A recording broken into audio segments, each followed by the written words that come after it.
There's something just satisfying about this.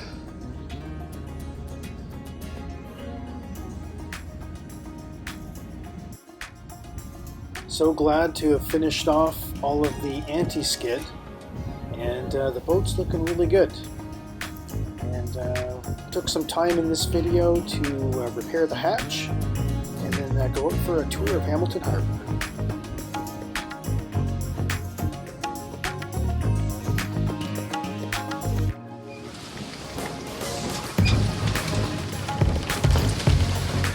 Bought this boat with very little.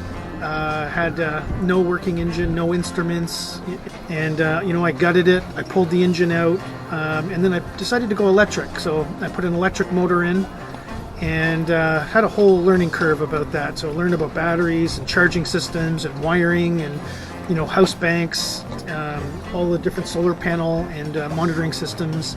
And that's what this channel is about. It's about sharing the knowledge that I learned, documenting my journey as I retrofitted this boat. I'm looking forward to next year. Next year I'm going to be taking the boat out to the coast, into the ocean, and I'm looking forward to that. So hopefully you can follow along and join me.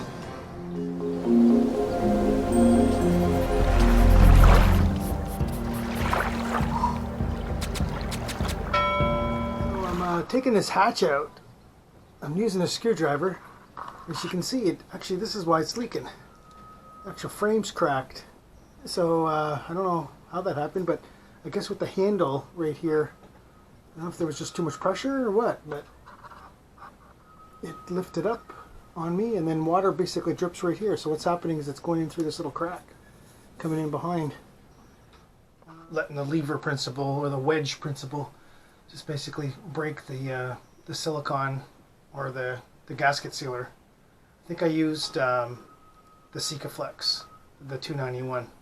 So it's not permanent, but I'm going to have to scrape it out afterwards to put a new one down. Maybe give it a light sanding and paint first, I don't know.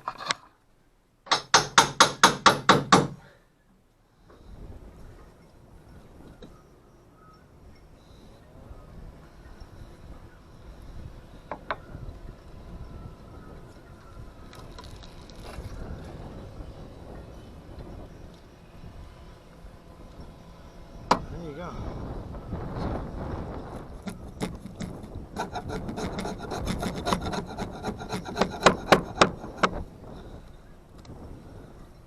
Right here there's a difference in height, right where the crack is for some reason. So the pressure lifted up and it lifted, and that's why water got in. Right there, because the bead looks pretty good all the way around. There's a little thin right here, but I think I peeled it up when it's on the other side here. Alright, do some cleaning.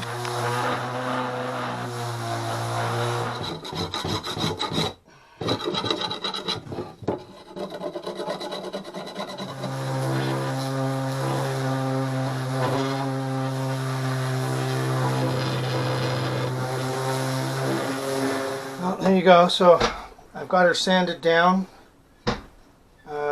mostly on the back because that's where I'm going to weld it. So I'm going to weld it and then grind it after I'm done welding, and then that'll give me an idea of how good this is. I'm going to try stick welding. We'll see how it goes. I'm not a very good welder, but it's pretty small, and I can grind to make things polished, so I just have to make sure I'm right through nice and thick.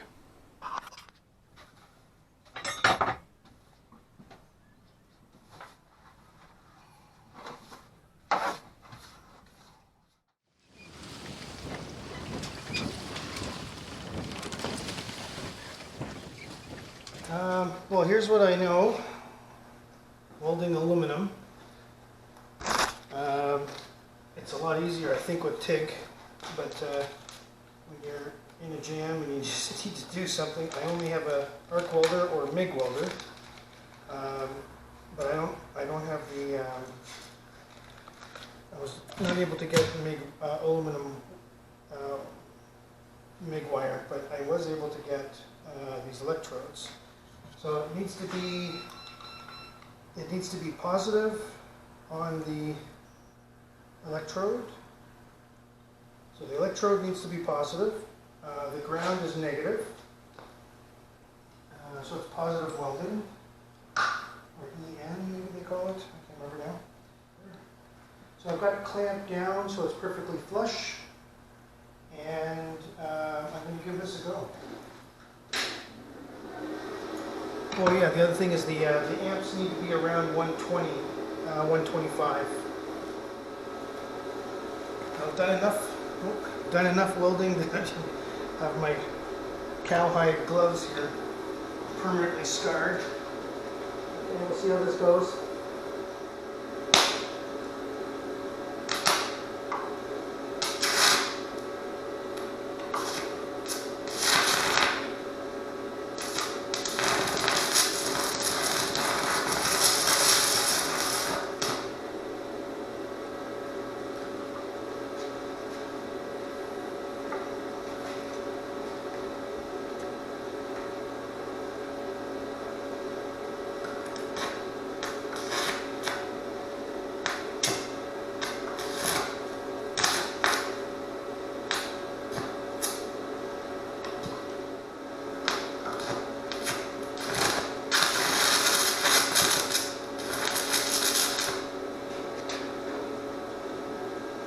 It does go fast.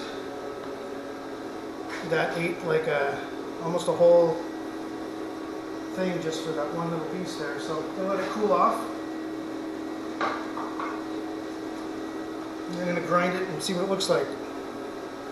Not the prettiest weld, but as long as I penetrated, that's what's important. So I'm gonna see what I can do there now to grind it up.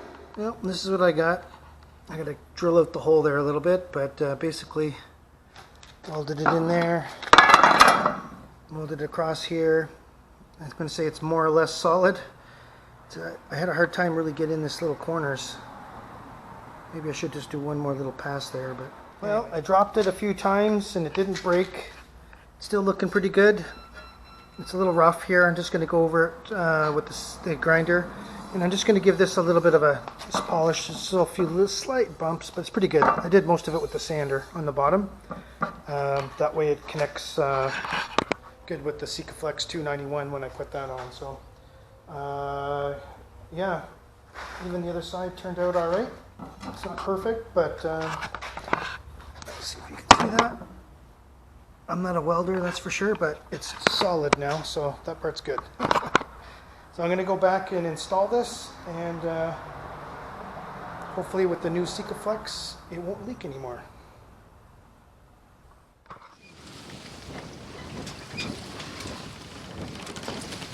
David's working on the inside, and I'm working on the hatch.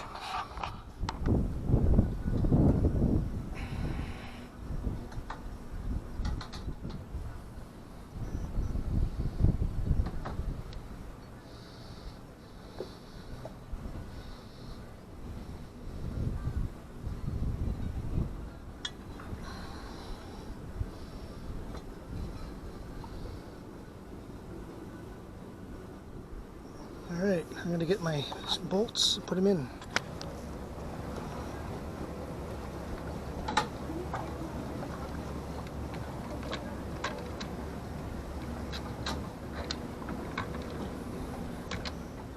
By doing it this way, I can feel the threads going in by hand.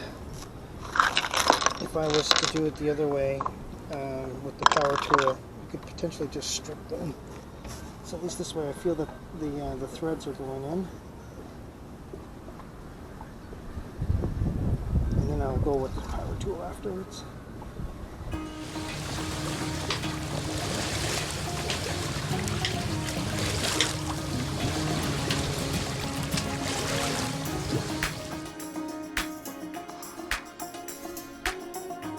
Taking a break and come for a tour in Hamilton Harbour with us.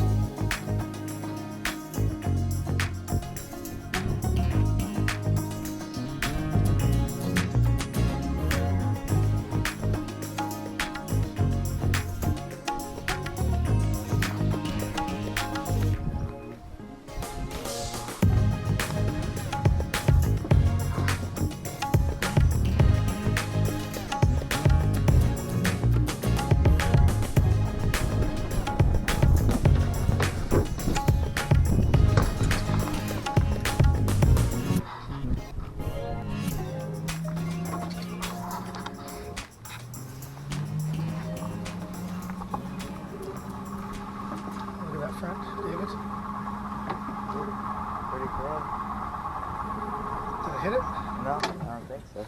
Well, I didn't hear anything. It just looked like you were over it. This one rope has so many flies on it.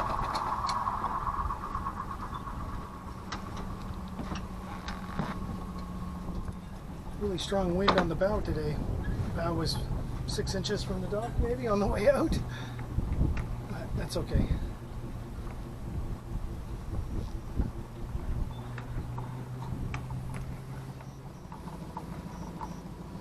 Wind is directly astern, so we're going to raise the mast. So I'm going to raise the main.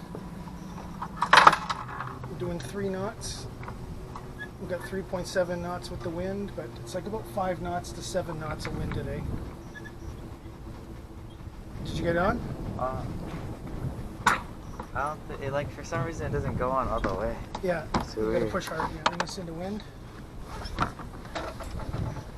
Head into the wind, please.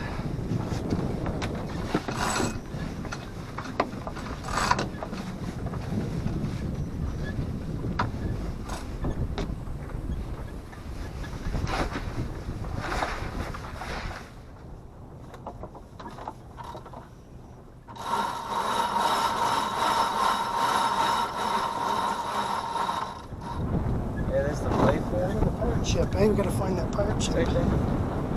Oh, there he is. Okay.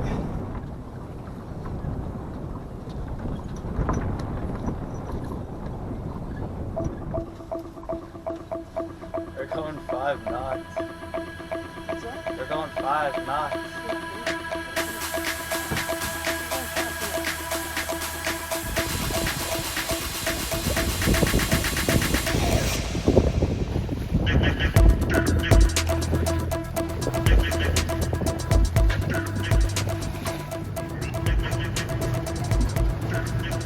Seven knots on 7.3 knots of wind. That's just awesome.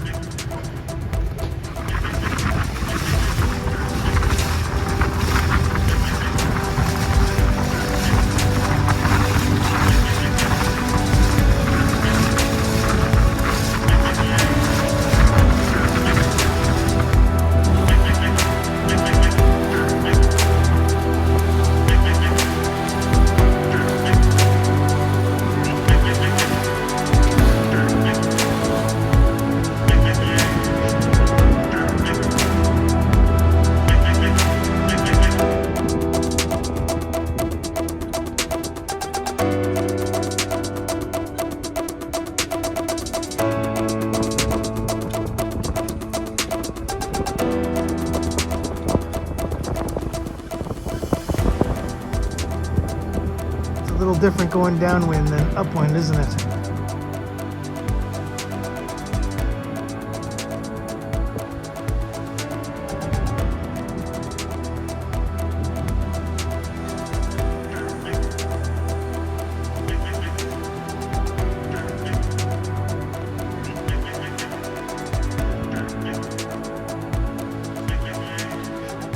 Well, we're doing downwind. We're doing a wing on wing here. Right now we pass by this buoy. There's a buoy down there. There it is, green one. We're going to hold this line until we get about 100 feet, 200 feet from shore. And then we're going to jibe the boom over. And there's only a few boats out today. David's doing a good job piloting. And on the downwind we've got looks like 6 knots. And we're doing 3.6, 8 knots. Well, a bit more today, a bit more now than there was.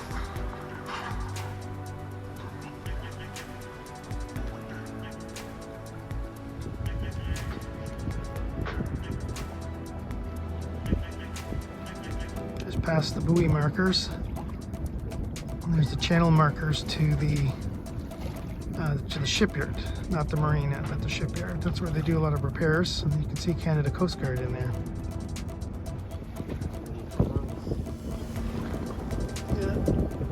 This is actually where they store grain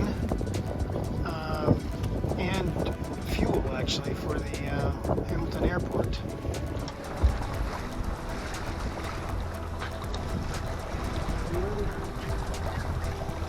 20 seconds. Flying in at 4 knots.